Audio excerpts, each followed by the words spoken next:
NFL prepares for the start of their season in the next coming weeks, many fans are either rattled or filled with confidence over their team's performance these last 3 games.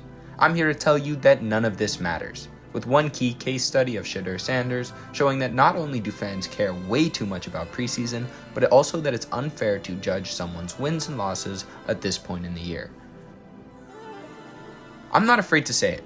At DNA Sports, we haven't always been the biggest fans of Shedeur coming out of the draft, but we have always said that he was definitely above 5th round material. With that being said though, a lot of fans are really surprised about why Dillon Gabriel seems to be getting a lot more opportunities, and that's just due to how the NFL views draft picks in the modern context in general.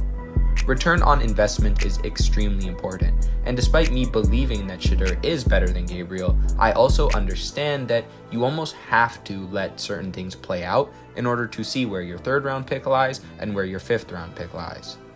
If it were up to me, I definitely would have let Shedeur go through the 2-minute drill, but at the same time, I don't mind Dillon Gabriel getting more opportunities to roll with starting lineups. It's a QB battle, and to be honest, the NFL is not a participation-based league. Nobody deserves a spot, you have to earn it at every opportunity. And if the Browns think that their 3rd round pick was more worthy of more playing time, then that's how it is and that's the end of it. In general though, Shedeur's performance against the Panthers was impressive.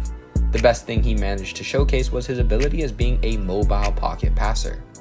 Because of generational talents like Lamar Jackson, being called mobile almost has a different definition now than it used to. Make no mistake though, just because Shedeur isn't going to juke out 3 players and break upfield for an 80-yard house call, his footwork and pocket presence was on full display, and he definitely was mobile.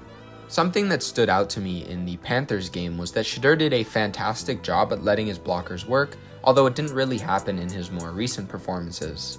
What Shedeur is good at is setting up his feet, going through his reads, and being accurate with the football. I'd like to see more of a return to that when he gets more playing time throughout the regular season if that happens. It's hard to ask for more out of a preseason debut. Everyone knows that Shedeur isn't a 5th round talent, especially not in a weaker QB class like this year's. He did a great job getting out the ball, and I do think that despite being a little bit too safe, that is what you want to see from Shedeur. You don't want to see him turn over the ball, and you want to see less run backs in the pocket trying to make plays where realistically nothing was going to happen.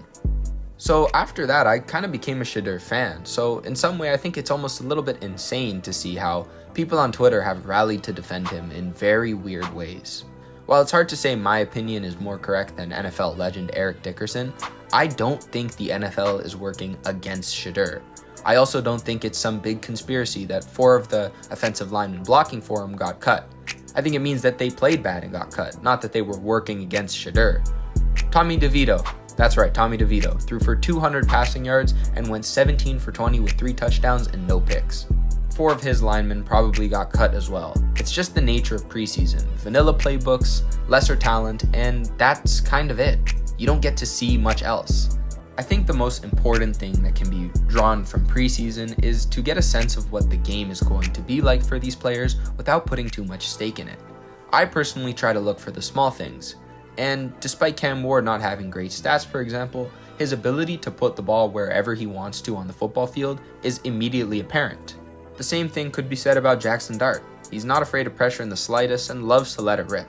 That's something that you can say about both these 2 prospects, whether it's preseason or the Super Bowl. That's kind of how football works, so looking for those smaller traits is immediately more important for me at least. I don't really care if Jackson Dart threw for 2 touchdowns or 2 picks. While you'd obviously hope for the prior, the little traits or lack thereof is what will prove his value as an actual NFL quarterback. Something that stuck out to me while I was watching was a moment where Coach Dabble turned off his headset and cut communications, letting Dart manage a very confusing and chaotic situation. Maybe it's just the old head in me, but stuff like that makes me smile. It's what I think preseason should be all about. Putting young players, and especially rookies, in complicated, confusing situations and watching them make the most out of it. Because adaptability, like we've talked about countless times on this channel, is more of a skill than many fans realize. It's the ability to make something out of nothing, and that's what preseason can be used for, as almost like a tool by some of these coaches. If you ask me, fans are just becoming too reactive in the social media pipeline. One bad play in Twitter immediately erupts with fire over it. Me personally, I've started to adapt the philosophy that you almost want to see mistakes at this point in the season. There are literally zero stakes. Sometimes you have to remember that none of these games matter at all. It's been a long time since a lot of us have got to watch our favorite teams play, and the offseason gets longer and longer every single year, but now is the time where coaches can throw players under the fire and test whether or not they're going to be able to survive in the regular season, without any repercussions, might I add. Well-oiled machines are made because of these mistakes, because when they screw up in the game, they get filmed to review and improve on in practice the next week. Mistakes that happen right now are instrumental in turning these teams into well-oiled machines when the regular season and eventually playoffs roll around. This isn't meant to be as long as some of our other videos, more so just a reminder that whatever is happening right now, whether good or bad, probably isn't as deep as you're making it out to be. Thanks for watching DNA Sports. We really hope you enjoyed this video. It's a little bit smaller scale than most of our content, I think, but to be honest, we figured it would be best to release something while we work on the typical larger scale videos in the name of consistency, and so that we can deliver the best final product to you guys. Hopefully you'll be able to check that out in the next couple of days. It's a pretty hot take, and I think it's very interesting to look into. Again, thanks for watching, and we'll see you in the next one.